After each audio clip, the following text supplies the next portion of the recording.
జై జగన్నాథ, పూరీ జగన్నాథ.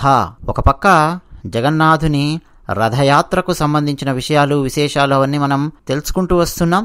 దాంతోపాటు జగన్నాథుని ఆలయంలో పూరీ జగన్నాథునికి రాజులు, మహారాజులు, ఎందరెందరో భక్తులు సమర్పించినటువంటి నగలు, వజ్ర వైడూర్యాలు, మరకతాలు, గోమేదికాలు, పుష్యరాగాలు ఇవన్నీ ఏమేమున్నాయి అవన్నీ ప్రజల ముందు పెట్టాల్సినటువంటి తరుణం ఆసన్నమయ్యింది అని ఒడిశా ప్రభుత్వం ఏర్పాటు చేసిన ఒక కమిటీ చెప్పింది. అసలు విషయానికి వస్తే అండి, అప్పుడెప్పుడో నేను పుట్టక ముందు 1978లో అట పూరీ జగన్నాథుని ఆలయంలో ఉన్న రత్న భండార్ను తెరిచారట.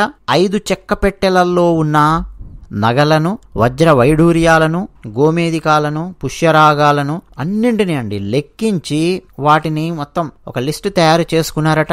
స్వర్ణాభరణాలు, వెండి, వాటి బరువు ఎంతుంది ఇవన్నీ ఏదో అప్పట్లో చూసుకున్నారట. ఎంత ఉంది ఏమిటి అన్నది ప్రజల ముందు పెట్టలేదు. 1978లో ఆ చెక్కపెట్టెలలో పెట్టి పూరీ జగన్నాథుని ఆలయంలోనే ఒకవైపు ఉన్నటువంటి అత్యంత పురాతనమైన ఒక రహస్యమైనటువంటి గది, రత్నభండార్ అని చెప్పి దానికి పేరు పెట్టారు. అందులో పెట్టి తాళం వేసేశారు. ఎప్పుడు 1978లో. ఇప్పటి వరకు ఆ తాళం చెవి ఏమయ్యింది అన్నది కూడా నిన్న మొన్నటి దాకా తెలియనటువంటి పరిస్థితి. మరి తాళం చెవే ఎక్కడ పోయిందో ఏందో తెలియనటువంటి పరిస్థితి ఉంటే అసలు ఆ లోపల ఎన్ని ఆభరణాలున్నాయి, అసలు ఏమేమున్నాయి ప్రజలకు తెలియాలా వద్దండి? తర్వాత ఆ ఆభరణాలలో వేటికైనా సరే మకిలి పట్టి ఉంటే దాన్ని శుభ్రం చేయాల్సినటువంటి అవసరం ఉందా లేదండి? చెప్పండి. అలాగే మెరుగులు దిద్దాల్సినటువంటి ఆభరణాలు ఉంటాయి కొన్ని, వాటికి మెరుగులు దిద్దాలా వద్దా అండి? ఎస్. అసలు దానికంటే ముందు ప్రజల ముందు పెట్టాల్సిన అవసరం ఉంది. ఎన్ని ఆభరణాలు ఉన్నాయి, పూరీ జగన్నాథ స్వామి వారికి సంబంధించి ఏమేమున్నాయని చెప్పి ప్రజలకు ట్రాన్స్పరెంట్ గా తెలియాలి. అలాగే అత్యంత అధునాతనమైన సెక్యూరిటీని కూడా వాటికి ఏర్పాటు చేయాల్సినటువంటి అవసరం ఉంటుంది. ఇంకా కీలకమైన విషయము, ఆ రహస్య గది, పురాతనమైనటువంటి గది ఉంది కదా, దానికి రత్నభండార్ అని చెప్పి పేరు పెట్టారు. బానే ఉంది. వర్షం పడినప్పుడు లోపలికి నీళ్లు కారి అసలు ఏమైంది, లోపల ఎలా ఉంది ఆ గది, బూజు పట్టి ఉందా, బీటలు వారుతూ ఉన్నదండి ఆ రహస్య గది. లేటెస్ట్ రిపోర్ట్ తీసుకొని చూస్తే అంటే ఒక రకంగా జీర్ణావస్థకు చేరుతోంది రహస్య గది. నిజానికి ఒక్క గది అన్నట్టు బయట నుంచి కనిపిస్తోంది కానీ ఒక గది కాదండి. ఒకసారి తాళం తెరిచి లోపలికి వెళితే అందులో చిన్న చిన్న రహస్య గదుల్లాగా అమర్చారు అన్నట్టుగా ఆ 1978 సమయంలో లెక్కించినప్పుడు అక్కడ ఉన్నటువంటి పెద్దలుంటారే, ఒకరిద్దరు మీడియాతో మాట్లాడుతుంటే నేను చూశాను. బట్ ఎంత ఉంది ఏంటి సంపద అన్నది ఇంతవరకు డేటా బయటికి రాలేదు. అలాగే ఆ గదులన్నింటినీ మరమ్మతు చేయాల్సినటువంటి అవసరం కూడా ఉంది. వర్షపు నీళ్లు లీక్ అయి గోడలు బీటలు వారుతుంటే పట్టించుకోవాలి కదా ప్రభుత్వాలు.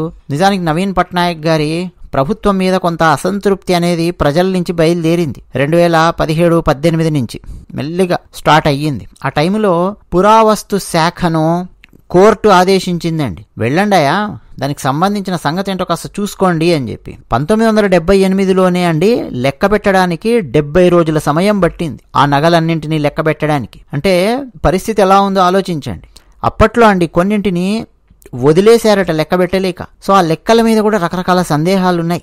దీనికి సంబంధించి ఒడిశా హైకోర్టులో వ్యాజ్యం దాఖలయ్యింది 2017-18 ఆ సమయంలో. అప్పుడే అండి ఆ హైకోర్టులో దాఖలైనటువంటి వ్యాజ్యాన్ని తీసుకొని హైకోర్టు న్యాయమూర్తి గారు చెప్పారు, భాండాగారాన్ని తెరిపించండి, సంపద లెక్కించండి అని. సుప్రీంకోర్టు కూడా అండి ఒడిశా హైకోర్టు ఇచ్చినటువంటి తీర్పును సమర్థించింది. ఇక కోర్టులు తీర్పిచ్చేసరికి నవీన్ పట్నాయక్ గారి ప్రభుత్వం ఏదో ఒకటి చేయాలి కదా, హడావుడి చేసింది. 2018లోనే పురావస్తు శాఖను అక్కడ ఆదేశించి అయ్యా ఇదేందుకు కాస్త చూడండి అని. ఆ తర్వాత చర్చోపచర్చలు జరిగాయి. 2019 ఏప్రిల్ 6వ తేదీన నవీన్ పట్నాయక్ ప్రభుత్వం 13 మందితో కూడిన అధ్యయన సంఘాన్ని ఏర్పాటు చేసింది. వాళ్ళందరూ వెళ్ళారండి, సరే తెరుద్దాము అని. ఆ రత్నభాండార్ యొక్క అంటే ఆ రహస్య గది యొక్క తాళపు చెవి కనిపించలేదు. అది అప్పట్లో వార్తల్లో వచ్చింది 2019లో. సో దాంతో అప్పుడు సభ్యులు వెనుదిరిగారు. అంతేనా, వదిలేశారు దాన్ని విషయాన్ని. ఎందుకు వదిలేశారు? తాళం చెవి దొరకలేదని చెప్పి వదిలేశారు 2019 ఏప్రిల్ 6వ తేదీన. ఇప్పటి వరకండి మళ్ళీ దాని గురించి నవీన్ పట్నాయక్ గారు ఆలోచించినటువంటి పరిస్థితి. ఇక భక్తులలో ఒక రకమైన అసంతృప్తి బయలుదేరింది. అంటే రెగ్యులర్ గా జగన్నాథుని ఆలయానికి వెళ్లి వచ్చేవాళ్ళు, తరతరాలుగా సేవించే వాళ్ళు ఉంటారు కదా, అంటే మరమ్మతులకు ఎలాంటి చర్యలు ప్రభుత్వం తీసుకోవడం లేదేంటి అని చెప్పి. సరే, మొత్తానికండి ప్రభుత్వము జస్టిస్ రఘువీర్ దాస్ కమిటీని నియమించింది. ఇక నిన్న మొన్నటి దాకా తాళం చెవి ఎక్కడికి పోయిందో ఏంటనేది తెలియలేదు. అయితే ఆ తర్వాత క్రమక్రమంగా కనుక్కుంటే ఒరిజినల్ తాళపు చెవి లేదట, డూప్లికేట్ తాళపు చెవి పూరి కలెక్టరేట్ ట్రెజరీలో ఉంది అని చెప్పి గుర్తించారు. ఒక డాక్యుమెంట్లో రాసింది, పలానా తాళం చెవి ఇక్కడ కలెక్టర్ ట్రెజరీలో ఉంది, ఈ తాళం చెవి పూరి జగన్నాథుని ఆలయంలో ఉండే రహస్య భాండార్ యొక్క డూప్లికేట్ తాళం చెవి అని చెప్పి రాసి, అప్పుడెప్పుడో పాత ఆ 1978 ఆ కలెక్టర్ సంతకము, కొంతమంది అధికారుల సంతకాలు అలా ఉన్నాయన్నమాట ఆ పేపర్ మీద. మొత్తానికి దాన్ని ఆ డాక్యుమెంట్ని దొరికించుకున్నారు. ఓహో, రత్న భాండార్ యొక్క డూప్లికేట్ తాళం చెవి ఉందా అని మొత్తానికైతే ఆ తాళం చెవిని పూరి కలెక్టరేట్ నుంచి, ఆ ట్రెజరీ నుంచి బయటికి తీసుకున్నారు. కానీ రఘువీర్ కమిటీ నివేదికను ప్రభుత్వం ఇంతవరకు వెల్లడించలేదు.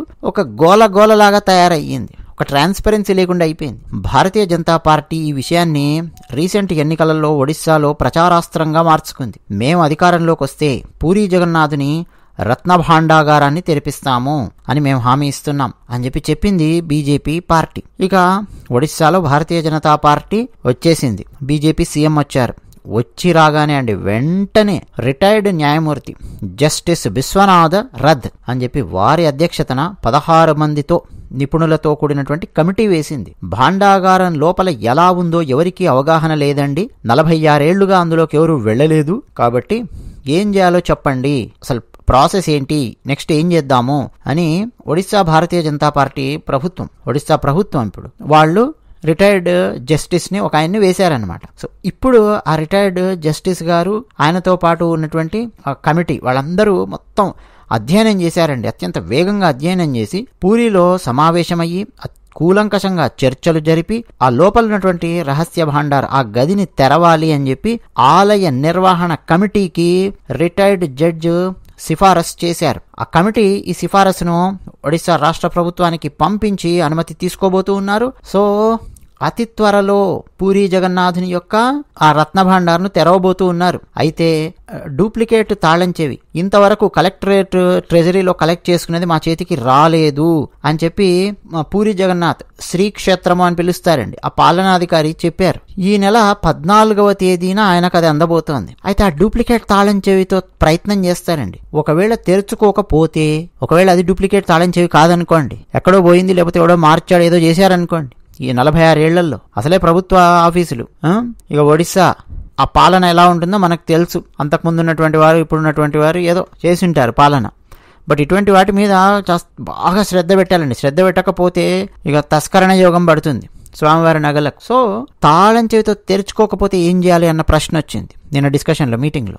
రిటైర్డ్ జడ్జి చెప్పారు, ట్రై చేయండి, తెరుచుకోలేదనుకోండి బద్దలు కొట్టండి, తాళం రత్న భాండార్ తాళం బద్దలు కొట్టేయండి. ఎలాగో అన్ని కెమెరాలు ఉంటాయి, మనం ఆ తాళం చెవితో తీసేది తెరుచుకోకపోతే తాళం బద్దలు కొట్టేటప్పుడు కూడా నేను ఆదేశాన్ని ఇస్తున్నాను, ప్రభుత్వానికి సంబంధించిన వారు ఉంటారు, మనం ఉంటాం, ఆలయ కమిటీ వాళ్ళు ఉంటారు, మొత్తం కెమెరాస్ ఉంటాయి. తాళాన్ని బద్దలు కొట్టి మరీ లోపలికి వెళ్ళి ఆ గదిని శుభ్రం చేయాల్సినటువంటి అవసరం ఉంది. నగలన్నింటినీ ఒక సెక్యూర్డ్ ఎన్విరాన్మెంట్లో పెట్టి వాటన్నింటినీ లెక్కించాల్సినటువంటి అవసరం ఉంది. లెక్కించడం మాత్రమే కాదు, వాటికి మెరుగులు దిద్దాలి. సో ఈ ప్రాసెస్ అంతా ఎలా చెయ్యాలి, సంపద లెక్కింపు, ఆభరణాల భద్రత, మరమ్మతులు ఏమేం చెయ్యాలి, ఎట్టెట్లా చేయాలి అని చెప్పి ఒక ప్రాసెస్ మొత్తం తయారు చేసి ఒడిశా రాష్ట్ర ప్రభుత్వానికి రిటైర్డ్ జస్టిస్ విశ్వనాథ్ రథ్ గారి టీం అందించబోతోందండి. సో నెక్స్ట్ ఈ ప్రాసెస్ అన్నది స్టార్ట్ అవబోతోంది. అయితే అత్యంత అధునాతనమైన సాంకేతిక పరిజ్ఞానంతో లెక్కింపు చేపట్టాలి. అది ఎప్పుడు పూర్తవుతుందో ఎగ్జాక్ట్గా చెప్పలేము. బట్ అప్పటి వరకు ఈ కమిటీలలో ఉన్నటువంటి వాళ్ళు పూర్తిగా సభ్యులందరూ శాకాహారాన్ని భుజిస్తూ నియమనిష్టలతో ఉండాలి. స్వామివారి దర్శనాలకు భక్తులు ఇబ్బంది పడకుండా ఆలయ పాలక వర్గము, ప్రభుత్వము చర్యలు తీసుకోవాలి. రత్న భాండార్కు సంబంధించిన యాక్టివిటీ అక్కడ నడుస్తూ ఉంటుంది కాబట్టి ఇంకా హై సెక్యూరిటీ పెంచాల్సి ఉంటుంది. ఎట్టెట్లా చేయాలి, కెమెరాస్ ఎక్కడెక్కడ పెట్టాలి, సెన్సార్స్ ఎక్కడెక్కడ పెట్టాలి, ఇవన్నీ అండి మొత్తం ఒక టెక్నాలజీ టీంని అందరినీ కూర్చోబెట్టుకొని ఇవన్నీ చేయబోతూ ఉన్నారు. సో 5 చెక్క పెట్టెలల్లో ఉంచినటువంటి ఆ పూరి జగన్నాథుని ఆభరణాలు ఎన్ని ఉన్నాయి ఏమిటి అన్నది మనకు తెలవబోతోంది. నిజానికండి అంతకుముందు కొన్ని సంవత్సరాలు ఇంకా చాలా దశాబ్దాలు వెనక్కి వెళితే ప్రతి 3 ఏళ్లకోసారో 4 ఏళ్లకోసారో 5 ఏళ్లకోసారో వాటన్నింటినీ లెక్కించేవారు. అన్నీ సరిగ్గా ఉన్నాయా లేదా నగలు, వాటి నాణ్యత ఎలా ఉంది చెక్ చేసుకునేవారు. మళ్ళీ ఆ గది లోపల పెట్టేవారు, గది తలుపులు బిగించేవారు, తాళం వేసేవారు. 1978 నుంచి ఇప్పటి వరకు అలా వదిలేశారు అని అంటే ఒక్కసారి ఆలోచించండి. తిరుమల తిరుపతి శ్రీ వెంకటేశ్వర స్వామి వారికి సంబంధించినటువంటి నగలు అవన్నీ కూడా అండి ఇట్లా లెక్కించాలి అని చెప్పి ఆనాటి ఐఏఎస్ ఆఫీసర్ పివిఆర్కే ప్రసాద్ గారు, ఎగ్జిక్యూటివ్ ఆఫీసర్, ఆయన ప్రయత్నం చేశారు. 1978 or 1979లో ఆయన టీటీడీకి వచ్చారండి ఎగ్జిక్యూటివ్ ఆఫీసర్గా. ఆ తర్వాత ఆయన ప్లాన్ చేసుకున్నారు. తర్వాత చాలా సంవత్సరాల తర్వాత మళ్ళీ ఒక కమిటీని వేశారు ప్రభుత్వం వారు. ఇవన్నీ జరిగాయి. శ్రీకృష్ణదేవరాయల వారు నగలు ఇచ్చారు, అవి ఇచ్చారు, ఇవి ఇచ్చారు. మనం చాలా చదువుకుంటాం కదా. పాండ్యులు వచ్చారు, అప్పుడు వీరు వచ్చారు, వారు వచ్చారు, ఆ మహారాజు గారు దర్శించుకున్నారు, డైమండ్ ఇచ్చారు, నగలు ఇచ్చారు, మరకతాలు ఇచ్చారు అని చదువుతాం. మరి అవన్నీ ఏమయ్యాయి ఒకసారి చెక్ చేయాలి అని చెప్పి పివిఆర్కే ప్రసాద్ గారు అందరినీ కూర్చోబెట్టి వాటన్నింటినీ తీసి లెక్కించే కార్యక్రమం మొదలు పెడితే చరిత్రలో ఏమేమైతే తిరుమల శ్రీ వెంకటేశ్వర స్వామి వారికి అందాయి అని చెప్పి మనం ఎన్నెన్నో గ్రంథాలలో, శాసనాలలో, తామ్ర శాసనాలలో, రాతి శాసనాలలో చదువుకున్నామో వాటిలో చాలా మటుకు లేవు అన్నటువంటి అంశం బయటకు వచ్చింది. చాలా పెద్ద వివాదం కూడా అప్పట్లో రేగింది. సో ఎగ్జాక్ట్ లెక్కించి దాన్ని బెంచ్ మార్క్ చేయాలి. ఈ రోజు లెక్కించాము, ఇవన్నీ ఉన్నాయి, క్వాలిటీ ఇలా ఉంది, ఇన్ని డైమండ్స్ ఉన్నాయి, ఇన్ని నగలు ఉన్నాయి, ఇంత బరువు ఉంది, ఇంత వెండి ఉంది, ఇవన్నీ ఉన్నాయి చేసి అది మొత్తం భక్తులకు అందుబాటులో ఉండేలా ఉండాలండి. ఎందుకంటే తర్వాత ఏ ప్రభుత్వం వచ్చినా, ఆలయ కమిటీ ఎవరు వచ్చినా కానీ నెక్స్ట్ మళ్ళీ ఒక 3 yearsకో 5 yearsకో మళ్ళీ లెక్కిస్తే అవన్నీ ఎగ్జాక్ట్గా ఉండాలి. ఇంకా కొత్తవి ఏమన్నా యాడ్ అయితే వాటన్నింటినీ రత్నభాండార్లో చేర్చాలంటే చేర్చాలి. అది పెరగాలి తప్ప సంపద తరగకూడదు కదా. సో ఇవన్నీ చేసి ఒక ట్రాన్స్పరెన్సీ తీసుకురావాలి అని చెప్పి భారతీయ జనతా పార్టీ ప్రభుత్వం ఒడిశాలో ఏర్పడిన తర్వాత ప్రయత్నం చేస్తోంది. నెల రోజుల్లోనే ఇలా ముందడుగు వేశారు. అది విషయం. ధన్యవాదాలు.